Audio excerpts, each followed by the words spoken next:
Thank you, Dr. Soon, Dr. Singer, and Dr. Carter. We do have some time for some questions. If there's any in the audience that would like to begin, please raise your hand right over here. John?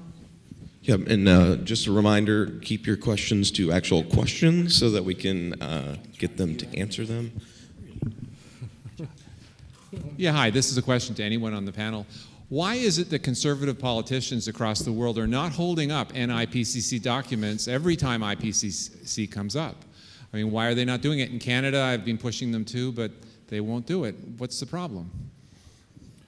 Well, one of my two co-panelists might like to answer the question, but I'd suggest the gentleman with the microphone gives it to a conservative politician from Australia who's sitting over on the far wall there, and he might be able to answer that with authority.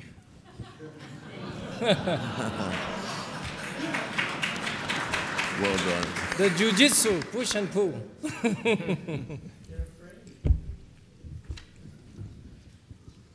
It's a sad state of affairs.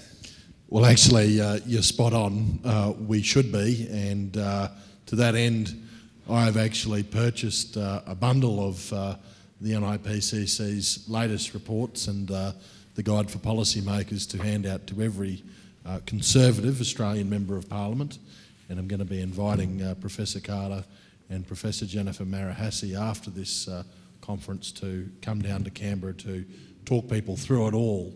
I think it just needs a catalyst, one person from each legislature to take up the cudgel and actually present those reports and explain to people what it's all about. Thank you. Next question. Right over here in the red.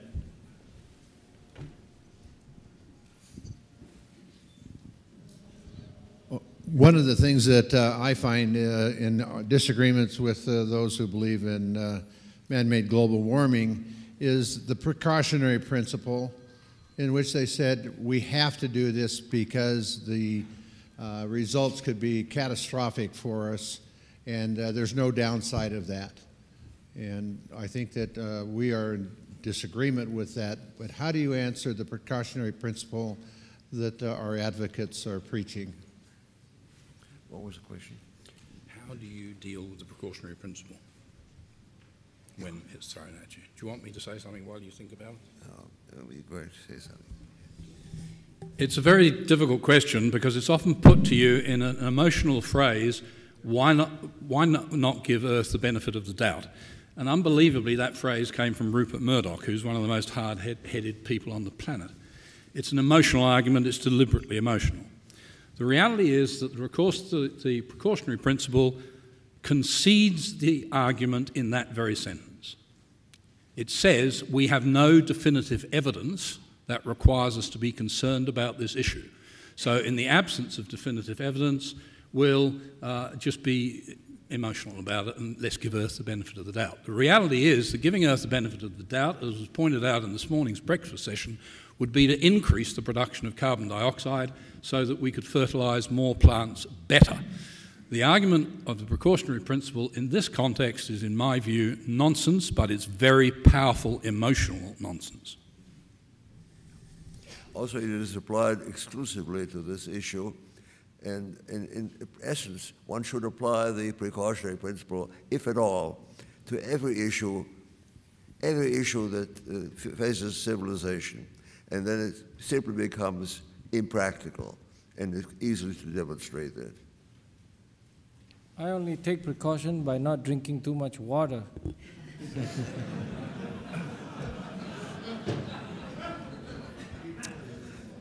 More questions, please raise your hand so we can get the microphone to you.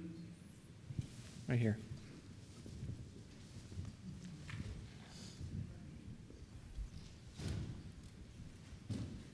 Has any economist prepared an irrefutable projection of the costs of implementing the various IPCC goals or targets to the average household in the U.S. or in Europe or other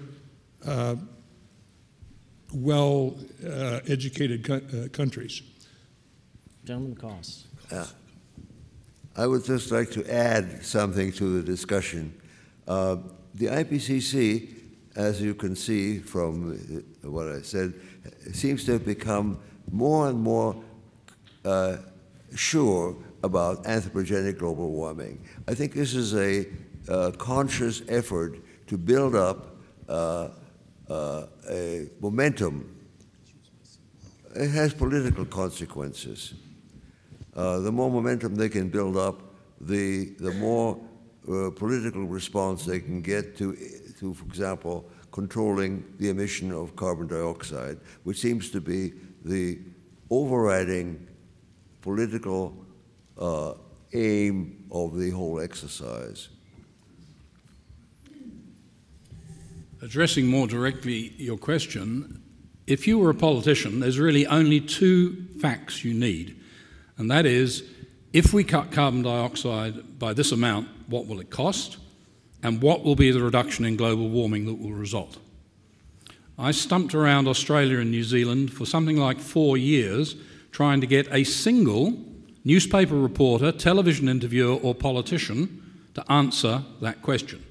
I asked that question in committees in both the Houses of Parliament in New Zealand and Australia. Only because of a single Conservative commentator called Andrew Bolt did an answer finally come into the public domain. It depends on which scientist you ask, but order of magnitude for Australia, it's about the cost of the carbon dioxide tax that we have, but we hope is going to be repealed in the next 24 hours.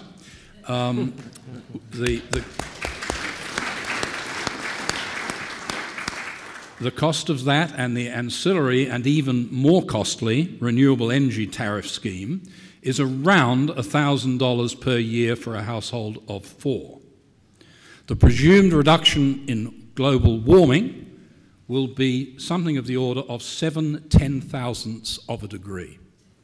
And if that's the cost-benefit analysis that the Australian people had been presented with from the beginning, we would never have had a carbon dioxide tax in the first place.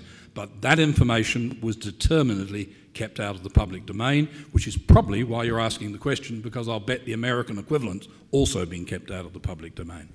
I would only propose that the government taxes 100% of our pay, so let's see who wake up to work the next day. I will add one more point about climate sensitivity. Climate sensitivity is defined as the increase in temperature due to a doubling of carbon dioxide. In their first report, the IPCC assumed, of course, that all of the warming of the 20th century was due to carbon dioxide, due to human activities, and they, from this, derive a climate sensitivity of 4.5 degrees for a doubling of carbon dioxide. Once you drop the initial warming of the first part of the 20th century, the climate sensitivity goes from 4.5 down to 2.5. Now, of course, just in the last few years, the absence of any warming has decreased the climate sensitivity to values that are probably of the order of 1/10 of a degree. That is now a decrease of factor of 45 over the original estimates. Why do I maintain 1/10 of a degree? Well, carbon dioxide is a greenhouse gas, and it is increasing, so there must be some kind of effect, but we don't see it. Question back here. There we are. For Dr. Carter, you said the benefit would be a reduction of 7/10,000ths of a degree over what time period? Over the time period you apply the cuts, which I think was out to 2050. Okay, thank you. Over there. Come on, question on science. The publications of the NIPCC are pretty formidable looking, particularly to the white-headed guys at this conference. Has the panel considered producing some really small elementary booklets one designed to be distributed to elementary schools and one to the high schools of this country.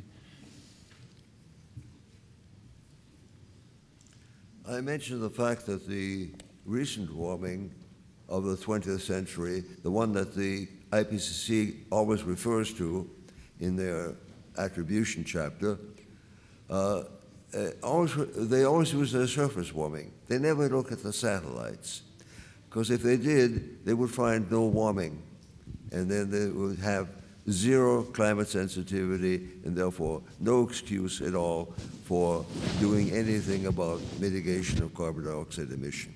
There you are, Willie, there's some science. Addressing the question, it's not really the job of the panel to do that, though I agree entirely it'd be a great thing to have. And I might say we're sitting in a room hosted by the organisation in the US and arguably in the world that does the most for producing simply written explanatory material to provision to schools and university students. So I'll certainly pass that suggestion on to Joe Bast, and I'm sure within the resources that are available, because this costs money, he'll be very happy to think about it. Time for two more brief questions. Question here.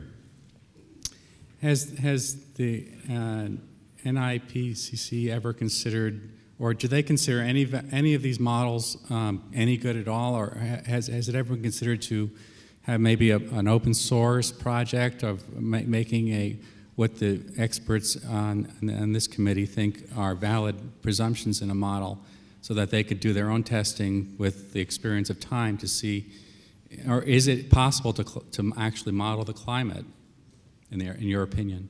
I think that's for you, science. No, you are in charge of NIPCC. I think that's I'm quite sure that all of us are open to that idea, except that if you can help in leading that directions, and then we'll share information in terms of setting up that, or you have any contacts.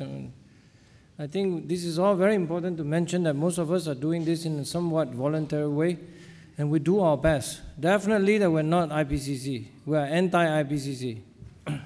Just to add one thing to that, although it's not a full-blown climate model in the sense that I think you're thinking about, I should mention that David Evans and Joanne Nova, many of you know these people, have recently pioneered exactly what you are suggesting by developing a new model of solar-controlled climate variability, and they are doing that and will provide all the data and the modelling program which fits within an Excel spreadsheet. It's about to be published on the web. The preliminary information's there at Joe Nova's website, but the actual spreadsheet with all the technical detail that will allow you or anybody else to participate in helping develop this, that will be released sometime in the next 2 or 3 weeks. So keep an eye on Joe Nova's website. Last question. I'll ask a basic science question, and that is in college level text for Introduction to Meteorology, and I teach that. I can't find any text where the graphs for insolation and then radiation and refraction from clouds, or whatever the case may be, whatever the surface is, all that, none of them agree. Can you address that? First of all, I didn't pay this guy to ask the questions, but I spoke to him yesterday. I think the state of affairs is somewhat shocking, I would say.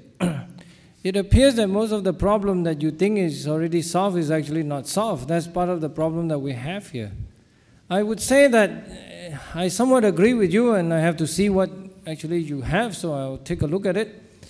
Yeah, even the question of just where our Earth's relative position relative to the Sun, as modulated by all the planets, is not fairly well known, by the way. If you look at the standard, I would say total dominance of the whole field, the product that is being produced, it's actually by André Berger of Belgium. And if you look at the data point they give for insolation, for integration over, wow, they always say they give you some really good stuff. The point between the time interval between 2 points that they give you on any insolation is 1,000 years. And then you can already imagine the trouble if you want to study anything in finer detail, because they assume that this orbit will be very regular and go in between that. Nicholas Moner was in charge of this very nice forum in some journal that actually got disbanded as soon as the thing was published. So that sort of story, it's a bit strange. We can, of course, take this conversation out in private. Yes, and they will be available up here, the panelists, for a brief minute afterwards or two, if you'd like to come up and ask them additional questions. One final plug, let me just mention that the NIPCC has produced 2 reports to coincide with both Working Group 1 and Working Group 2 of the IPCC. This panel was focused on that first report on physical science. Tomorrow, panel 16 is going to focus on what NIPCC has found on the biological impacts. What do we expect is going to occur, and we're going to compare and contrast that with what the IPCC has found. So I would invite you all to attend that tomorrow, panel 16, probably in this room at 11:30. And with that, let's give another round of our applause and thank our panelists.